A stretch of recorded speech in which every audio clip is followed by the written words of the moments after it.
అంతర్జాతీయ క్రికెట్లో దేశానికి ఒక్కసారి ప్రాతినిధ్యం వహించిన లైఫ్ సెటిల్ అవుతుంది.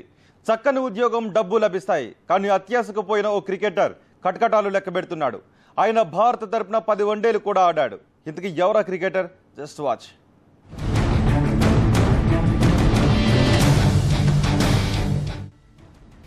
క్రికెటర్లు కూడా క్రిమినల్స్ గా మారుతున్నారు.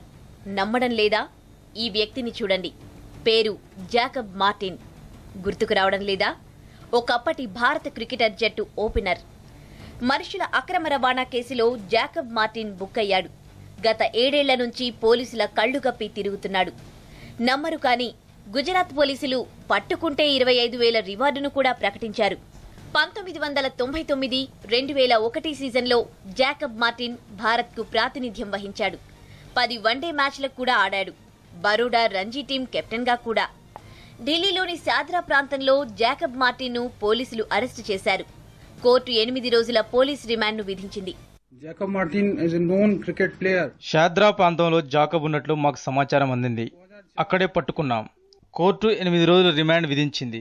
హైకోర్టు, సుప్రీంకోర్టులో కేసు విచారణ జరుగుతుంది. నోటీస్ भी सर्व की गई और पर्पसफुली वो इन्वेस्टिगेशन ज्वाइन नहीं किया. ఇంగ్లాండ్లో క్లబ్ క్రికెట్ ఆడిపిస్తానంటూ గుజరాత్లో జాకబ్ మార్టిన్ పెద్ద రాకెట్ నడిపాడు. వందలాది మంది యువకుల నుంచి డబ్బు వసూలు చేశాడు.